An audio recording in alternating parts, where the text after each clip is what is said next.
아름다운 믿음의 고백과 함께 은혜를 나눠가고 있습니다. 삶으로 열어가는 아름다운 신앙간증 프로그램 오직 주만이 이제 두 번째 간증자 만나보실 순서입니다.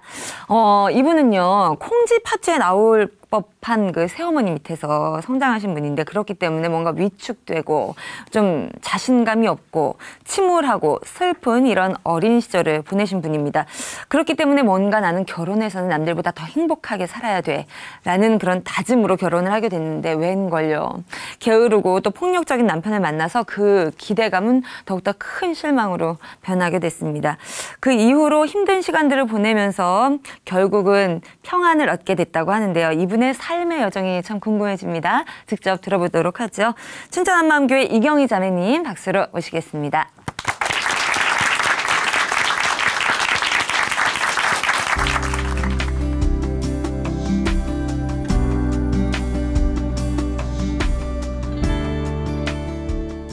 안녕하세요. 춘천 한마음교회 이경희입니다. 삶이 너무 힘들고 지쳐 그 무거운 삶의 굴레에서 벗어나게 해달라고 하나님께 부르짖었던 기복신앙에서 부활의 주님을 만남으로 어떤 상황에서도 감사와 평강이 넘치는 삶을 살게 된 저희 간증을 나누려고 합니다. 제가 태어난 지 8개월 만에 어머님이 세상을 떠나셨고 5살 때 새어머니가 오셨습니다. 아버지는 굉장히 부지런하셔서 가정의 생계를 잘 꾸리셨으므로 가난과 배고픔의 고통을 얻게 하셨어요. 저에게는 4명의 이복 동생들이 있었는데요. 새어머니는 동화 속에 나오는 팥쥐 어머니처럼 유독 저에게는 차갑고 동생들과 차별하셨어요. 동생들과 달리 저는 아침 일찍 일어나 부엌 일과 또 다른 일들을 해야 했기에 손에 물이 마를 날이 없었죠. 뭐하냐? 내가 시킨 일 다 했냐? 하시면서 다그치기도 하시고 조금만 실수를 해도 도대체 네가 잘하는 게 뭐 있냐? 하시면서 야단하셨어요. 그래서 저는 늘 기가 꺾이고 눌려서 새어머니 눈치를 보았고 칭찬의 말과 사랑과 다정함을 느끼지 못했죠. 한 번도 따뜻하게 안아주지 않으셨어요. 심지어 동생들에게 주는 간식도 한번 받아보지 못했죠. 어느 날 동생들이 먹고 있는 뻥튀기 과자가 너무 먹고 싶어 예쁜 별 모양을 만들어준다고 속이고 뺏어 먹다가 호되게 두들겨 맞고 있지도 않은 옛날 이야기를 지어내어 동생들에게 들려주고 간식을 뺏어 먹기도 했어요. 어머니는 누구 앞에서든지 가리지 않고 핀잔을 주고 야단하셔서 저는 늘 불안하고 바보스러워졌어요. 그러고 보니 학교에서도 소심해지고 한쪽에 늘 쭈그리고 앉아있게 되고 친구들과 어울리는 것이 어려웠어요. 공부에도 자신감이 없고 잘하는 것이 없어서 이 바보야, 이 돼지야 하는 놀림만 받게 되었죠. 이러한 생활이 계속되니 제 마음속에 내가 진짜 바보인가 보다.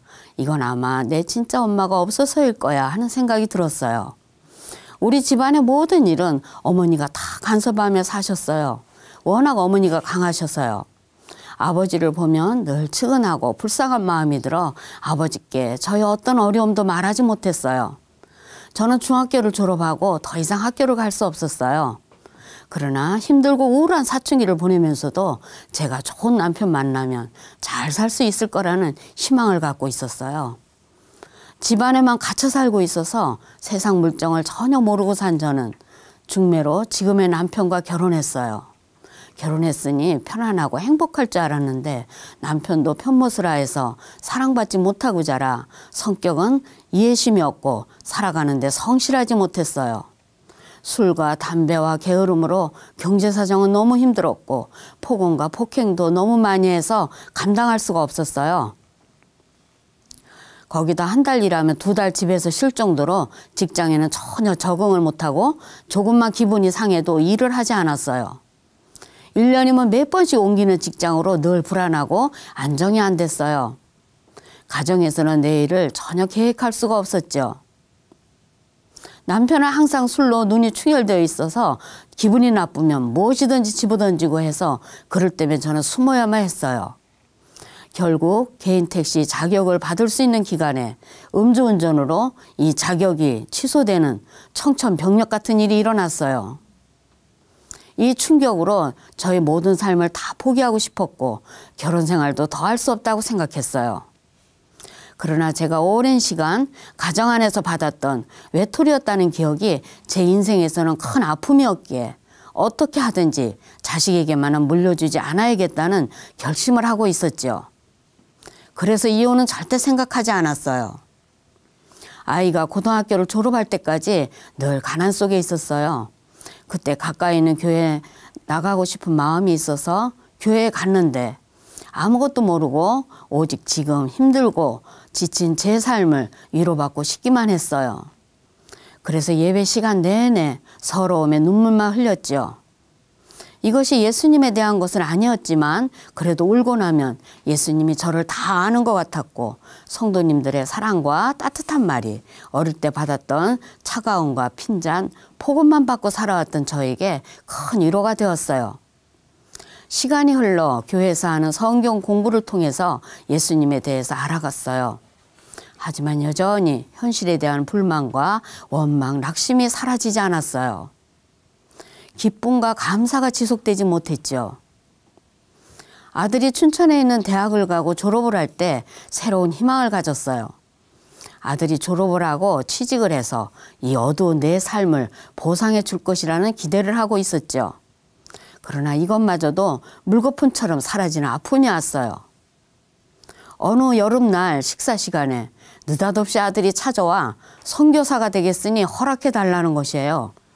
망치로 뒤통수를 크게 한 대 맞는 것 같았어요. 이게 무슨 날벼락인가. 밥이 입으로 들어가는지 코로 들어가는지 몰랐어요. 이놈은 도대체 우리 가정 형편을 아는 거야 모르는 거야. 철이 없어도 넘어왔구나. 아들에 대한 실망과 원망이 치밀어 올랐습니다.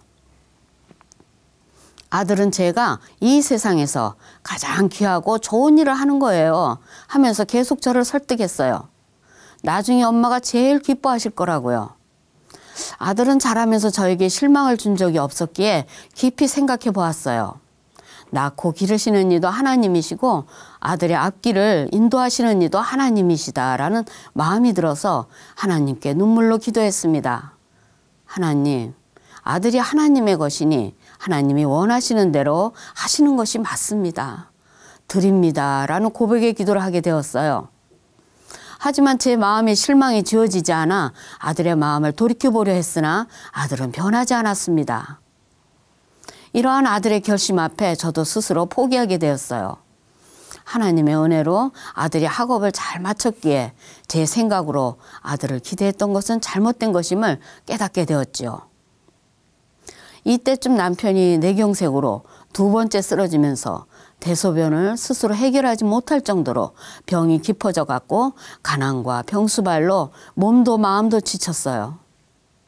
제가 열심히 의지했던 하나님의 존재에 대해 의심이 들기 시작했어요. 정말 살아계실까? 내가 이런 고난 속에 있는 걸 하나님이 알고 계실까? 이러한 마음이 드니까 하나님에 대한 실망이 오고 좌절이 되었습니다.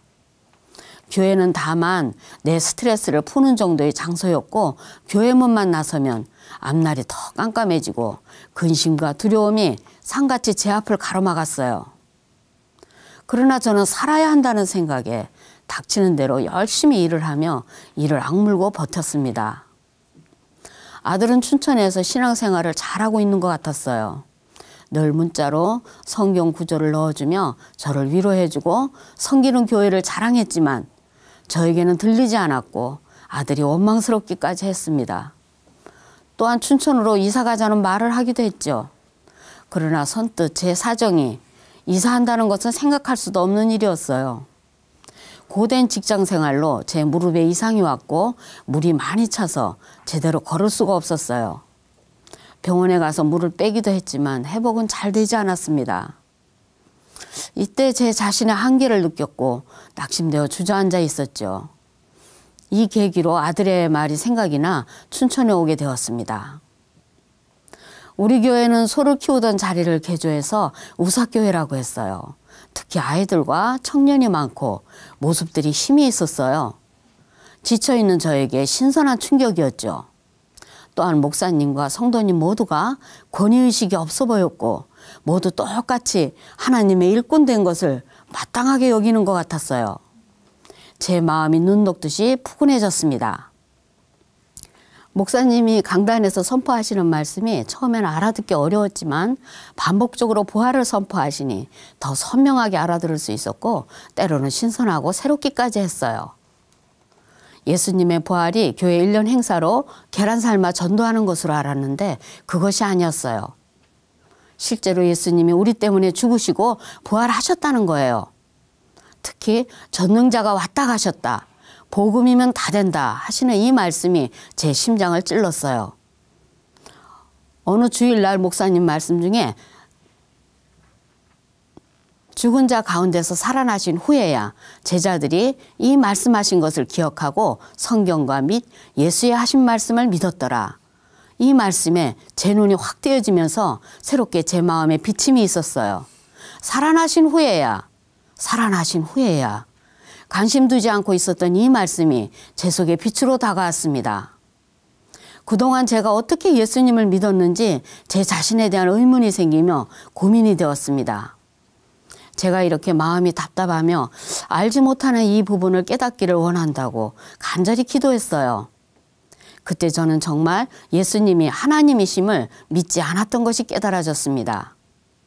예수님은 다만 제 삶을 위로해 주시고 제 소원을 들어주시는 분으로만 믿었던 거예요. 예수 믿으면 가난에서 벗어나야 하고 육신이 병들면 안 되고 자식도 잘 되어야 하고 마치 예수님은 저의 부족과 같은 존재였어요. 잠언에 나오는 거머리의 두 딸처럼 달라고만 하는 어린아이와 같았습니다. 그런데 부활하신 예수님이 하나님이심이 믿어지고 깨달아지니까 저의 신앙은 세상적인 욕심을 위한 것이었어요. 예수님을 빌려서 저의 가장 약한 부분을 강하게 해서 자랑하고 싶었던 거예요. 눈에 보이는 이 현실을, 이 고민을 예수님 손을 끌고 와서 이것 해주세요. 저것 담아주세요. 이렇게 해주시면 영광 돌릴게요. 꼭 해주세요. 마치 예수님을 저의 종처럼 대했어요. 입술로는 주여 하지만 제 삶의 모든 문제는 제가 주인 되어 해결하고 예수님은 저의 명령에 따라만 주는 하인과 같았어요. 그런데 예수님은 부활로 저의 주인 되셔서 이 세상뿐 아니라 영원한 것까지도 다 이루셨는데 저는 그것을 깨닫지 못하고 이 세상 것만 바라보고 예수님을 믿지 않고 제가 주인 되어 살았던 것이 깨달아졌습니다.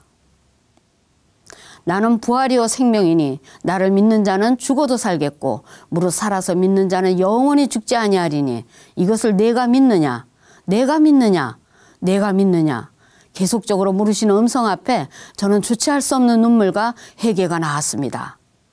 제가 예수님을 믿지 않고 제가 주인 되어 마음대로 살았던 것이 얼마나 큰 죄이며 이것이 지옥 가는 죄라는 것이 깨달아졌습니다. 정말 어리석게 살았던 것입니다. 여태까지 저의 삶의 주인은 저였음이 분명했습니다. 예수님이 제 주인이셔야 제가 구원받고 살 수 있음을 깨닫고 예수님을 믿지 않고 제가 주인 되어 살았던 죄를 회개하고 죽으시고 부활하신 예수님을 제 주인으로 영접했습니다.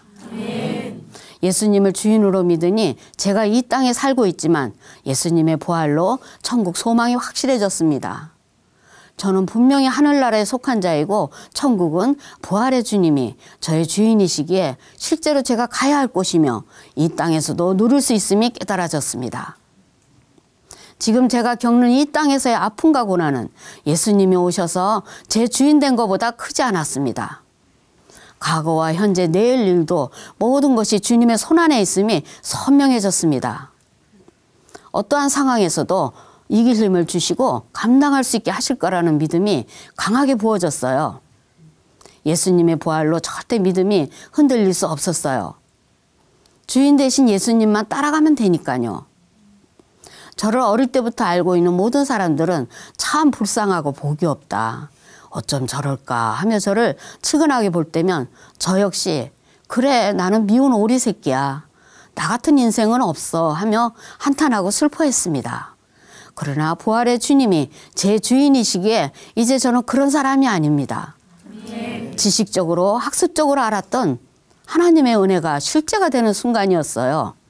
저는 하나님 보시기에 최고의 인생입니다.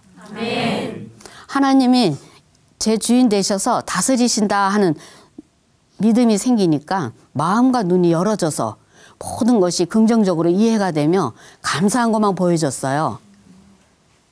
지난 시절 힘들고 어려웠던 모든 시간들은 하나님이 저에게 주신 특별한 훈련이었습니다. 이것은 하나님이 저에게 일방적으로 거저 주신 은혜였습니다. 여전히 제 삶은 남편의 질병과 어려움이 있지만 이것에 짓눌리지 않고 우리 예수님이 다스리고 계셔서 제 속에 참 평안과 감사가 있습니다. 그리고 혼자가 아닌 함께 지체가 되고 약속에 참여하는 공동체와 함께 있어서 이 땅에서도 하늘의 삶을 살고 있어요. 저는 지금 대학병원에서 일하고 있는데요. 예전처럼 힘들지가 않습니다. 오히려 제 안에 예수님이 계시니 항상 소망과 기쁨이 충만해져서 만나게 되는 사람들마다 예수님 이야기하고 싶어 입이 안달이 납니다. 한 번은 스님이 한 환자분을 병문안 와서 부처의 가르침을 전하고 있는 중에 가만히 듣고만 있던 환자분이 갑자기 주여 하는 거예요. 옆에서 일하던 제가 그 소리를 듣고 끼어들어서 왜 주여라고 했냐고 물었더니 고모가 한번 교회 나가자고 해서 따라다녔더니 자신도 모르게 나갔다는 거예요. 오직 진리는 예수님뿐입니다 라고 전하면서 예수님만이 길이고 진리고 우리의 생명이다. 예수님을 믿어야만 하나님께로 갈 수 있다라고 전했어요. 또 한 번은 응급실 앞에서 한 아주머니가 슬프게 울고 있어서 조심스럽게 혹시 누가 아프세요? 했더니 남편이 뇌경색으로 투석 중이라고 하는 거예요. 저는 기회를 놓치지 않고 예수님은 부활하셔서 하나님이시고 또한 우리의 주인이시라고 전하고 꼭 예수님 믿으시고 병도 낫기를 바란다고 했어요. 예수님을 믿으면 그의 자녀가 되기에 예수님이 우리를 도우시고 책임지심을 말했어요. 나도 남편이 뇌경색으로 9년 동안 앓고 있어서 어려움이 있지만 예수님이 힘을 주셔서 잘 이겨나가고 평강한 삶을 산다고 했어요. 이렇게 기회가 주어질 때마다 이 기쁜 부활의 소식을 전해요. 또 남편에 대해서도 소중한 마음이 이전보다 더 많이 생겼어요. 몸의 각 지체를 명령할 수 있는 뇌가 병이 든 것은 본인도 식구도 참으로 힘들게 하는 것이지만 저의 주인 되신 예수님이 남편에게도 함께 하심이 깨달아지니 소중하게 여겨지며 예수님을 사랑하듯 남편에게 최선을 다해 섬기게 되었어요. 하루는 남편이 옷에다 실수를 하고 미안해하는데 전하 시원하십니까? 했더니 남편도 웃더라고요. 남편도 예수님을 믿지 않고 살았던 죄를 회개하고 죽으시고 부활하신 예수님을 주인으로 모셨어요. 어린 시절 저를 힘들게 했던 친정엄마에 대한 기억이 지워지지 않는 것이 있지만 하나님 품 안에서 저는 최고의 인생인 것이 깨달아지니 다 용서가 됩니다. 안부 전화를 들을 때마다 어머니 부활하신 예수님 믿어 어머니와 천국에서 영원히 같이 살고 싶어요. 예수님 꼭 믿으세요 라고 복음을 전합니다. 또한 시어머니와 시동생에게도 복음을 전했는데요. 어머니는 내가 남편을 잘 간호해줘서 고맙다라고 칭찬을 해주시고 시동생도 형수님 정말 감사합니다라고 인사를 합니다. 아무것도 아닌 저를 부활의 주님이 제 주인 되셔서 제 삶을 인도하시니 부모님과 형제들과의 관계도 회복되는 축복을 누립니다. 정말 하나님의 은혜입니다. 힘들고 지쳐서 그것만을 벗어나려고 몸부림치며 기쁨도 없이 살았던 저에게 부활의 주님이 찾아오셔서 위로해 주시고 하늘의 소망을 갖게 해주셨습니다. 이 땅에서도 공동체와 함께 기쁨과 평강이 넘치는 삶을 살 수 있도록 은혜 주신 나의 예수님께 온전한 감사와 영광을 돌려드립니다. 감사합니다.